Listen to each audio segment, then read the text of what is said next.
Starting your fitness journey can be scary and intimidating, especially around this time of the year. Everyone is telling you to follow their plan, to hire them. Everyone is telling you what to eat and what to avoid. Every gym is aggressively promoting their sales.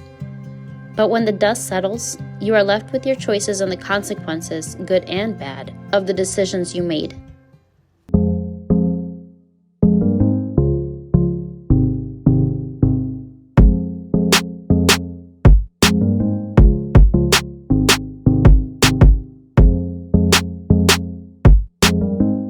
Hello and welcome to my channel if you're new here, and welcome back if you've seen any of my previous videos. This is the first video of 2023 that I published. I hope that you've all had a wonderful start to your year. I wanted to do a video of a beginner's guide to weightlifting. With the new year, a lot of us are wanting to improve the quality of our life, and part of that includes working out. Whether you're new to the gym or perhaps you took some time off from working out, this video will help you. First, let's talk about clothing or what shoes you should wear when working out.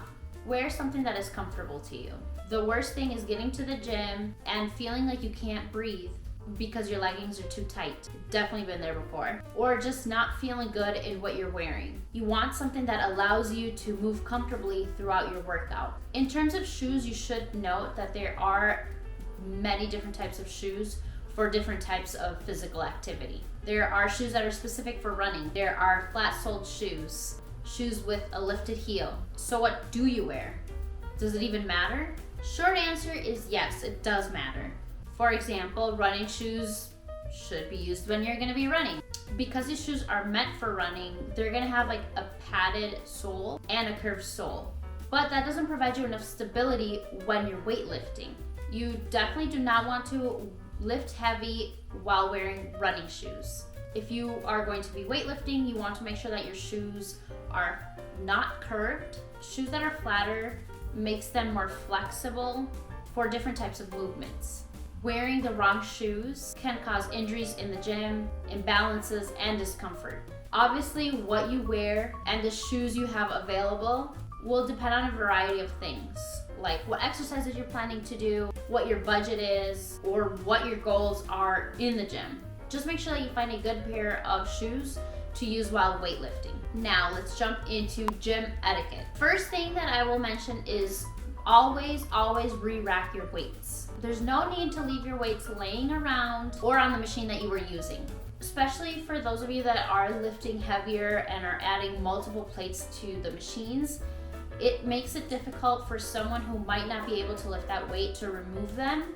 I've definitely been there where I've had to struggle to remove like 45-pound plates or that kind of thing.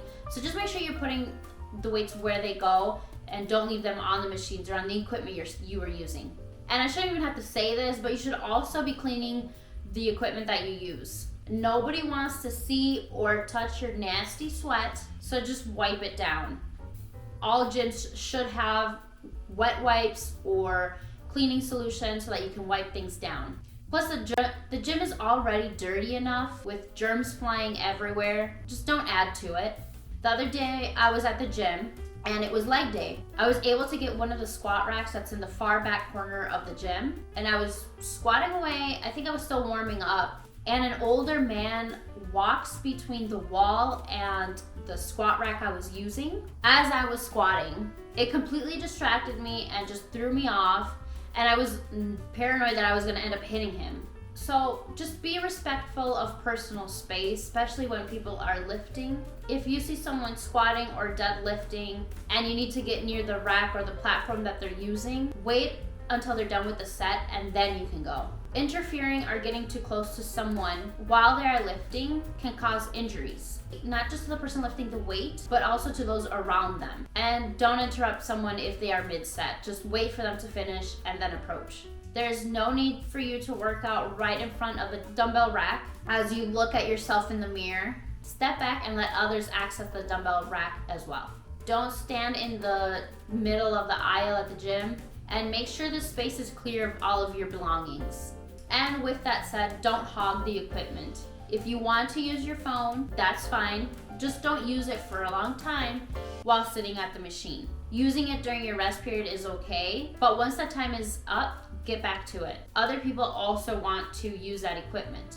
So get your sets in and move on with the next exercise. Moving on in the next point of the video, there are so many ways for you to program your workouts. But before you can figure out what your workout split is going to be, you need to be realistic about how many days you can actually commit to the gym. I know that you're probably motivated and you're ready to be there 5 days a week, maybe 6, but just be honest with yourself. If you're completely new to working out, I typically recommend 3 days a week. If you've been working out for a while, you can aim for 4 to 5 days. But make sure that you include at least 1 to 2 rest days in your program. If you're gonna be working out for 3 days, I recommend full body days or a push-pull legs workout split. For push day, you're gonna be training your upper body. You're gonna be think of it as doing movements that are pushing the weight away from your body. So chest exercises, shoulder exercises. I also like to include some tricep exercises. Then for pull day, you're gonna be, again, think of exercises where you're pulling the weight away from you or your body away from the weight. So back exercises, bicep exercises. Again, I like to include some tricep exercises in there as well. And then leg day would just be exercises that target your legs.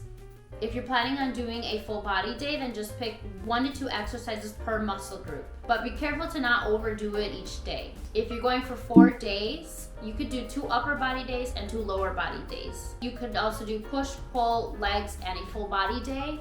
If you're gonna go for 5 days, you could do a muscle group each day or a muscle group split. So one day you would train chest and triceps. Next day you could train shoulders, then legs, and then back and biceps. And then you could finish off with another leg day. You could also split it so that you hit the muscle group that you want to focus on twice a week. Just remember to not overtrain, get enough recovery time, warm up and cool down before and after each workout. One thing that I've learned over the years of my fitness journey is that you just never stop learning. When I watch videos of my early days of training and then I compare it to now, I can clearly see how much my form has improved over the years. You can easily get hurt while working out, so the more you practice and improve your form, the better results you get. You decrease the chances of injury, and you're able to lift more weight. So practice your form, watch helpful videos on how to perform the exercises, record yourself while you're doing the exercises so that you can see where it is that you need to improve. And I know the thought of recording yourself sounds very scary, intimidating, but you can learn so much from watching yourself as you perform the exercises. Remember, when it comes to weightlifting, quality over quantity is important. When you walk into the gym, there's a lot going on. You will probably see a lot of cardio machines, such as treadmills, ellipticals, spin bikes, Stairmaster.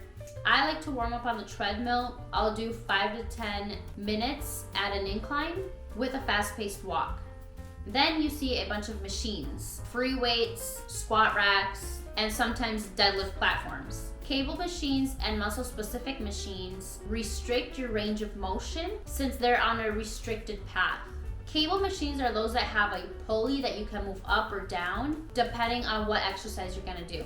It comes with different attachments like handles, straight bars, ropes, row grip bar, V-bar, among others. You can do a variety of exercises with a cable machine, like front raises, tricep push down, bicep curls, and many more exercises. Muscle-specific machines are the machines that are just for that one specific muscle group. You'll see machines for chest, for shoulders, back, arms, and abs. When I say free weights, I'm referring to dumbbells or preloaded barbells. With this type of equipment, obviously range is unrestricted, but it also requires more stability, and you can do so much with just a pair of dumbbells. Now, the type of squat rack that gyms will have is going to vary from gym to gym. A big cage squat rack are typically what you would find at a gym. There's also a smaller version that just has 2 vertical bars and then one that connects them both. Some of them don't even have squat racks and they'll have a Smith machine instead. Regardless what type of squat rack your gym has, make sure that you always set up the safety bars. You want to set them at a height that it allows you to reach at least parallel when squatting. And you want to adjust the clips that hold the barbell about shoulder height. You want to make sure that you don't have to go on your tippy toes to unrack the bar. You also want to make sure that it's not too low where you're crouching down. And you'll want to walk back as you unrack the bar versus walking forward with the bar. This will make it easier and safer once you need to re-rack the bar after your set. Now, not all gyms have deadlift platforms, but if yours does, you should use that when deadlifting. It helps protect the gym floor and the plates. It also makes lifting safer since the platform is sturdy and it's a little bit quieter than doing it on the floor. If you want me to do a detailed explanation of the different types of equipment, let me know in the comments section. Now, the next point that I want to talk about is pre and post your workout. Are there certain things that you need to do before you start working out and after you work out? Short answer is yes. Think of it this way. In the winter, for those of us that live in states where there's an actual winter season, you typically allow your car to warm up for a bit before you drive off. And in the summer, I will typically open the doors and windows of my car and let the heat out before I jump in and drive off. Same concept applies to your body. Before you start your workout, you need to make sure that you're properly warmed up. You can't go from sitting all day straight into squatting 245 plates. Not only will this increase the chances of an injury, but chances are you won't perform as well as you could have had you taken several minutes to warm up. And before your workout, you want to do dynamic stretches, not static stretches. Dynamic stretching is when you bring your muscles through a full range of motion, or you might even replicate the movements that you'll be doing later on in your workout. For example, as part of your warm-up, you might do body weight squats. And later on in your workout, you'll actually be squatting with a bar. Like I said earlier, I do like to jump on the treadmill as part of my warm-up. And then once you finish with your workout, you'll want to do static stretches. These are stretches that you hold the movement for about 30 seconds. And I know that once you're done with your workout, you just want to get out of there, move on with your day. But it's very important that you take the time to cool down. Now, if you're new to working out, if you changed your program, or just in general, you might feel sore several days after you've worked out. It might hurt to sit or to walk or to just move your arms. You most likely are experiencing DOMS, or delayed onset muscle soreness, or feeling sore after you work out. As you work out, your muscle fibers can rip or tear, and to repair this damage, your body will increase inflammation, which will then cause DOMS. So please do not rely on this soreness as an indication of whether or not your workout was a good workout. It's just simply your body reacting to your workout. Another thing to mention post-workout is eating. For the longest time, it was believed that you needed to consume protein immediately after your workout. Otherwise, all of the work that you just put in would go to waste. But based on research, it was discovered that this is actually not completely accurate. While yes, it is important that you eat after your workout, the window of when you should eat is actually longer than it was previously believed. But this will depend on whether or not you ate before your workout. Something to keep in mind is that although the gym can seem intimidating that first time you walk in, over time it won't be as scary. It won't be as intimidating. Keep going, claim your space, and you'll see how much easier going to the gym gets over time. Use the tips that I discussed in this video and apply them to your fitness journey. Also, I recommend that you watch this video, and it'll be linked up here after this one, for some tips on how to live a healthy lifestyle while you're working your typical 9-to-5 job. And if you enjoyed this video, please give it a thumbs up. And if you want to support my channel, please make sure you are subscribed if you're not already. And I will see you guys in the next one.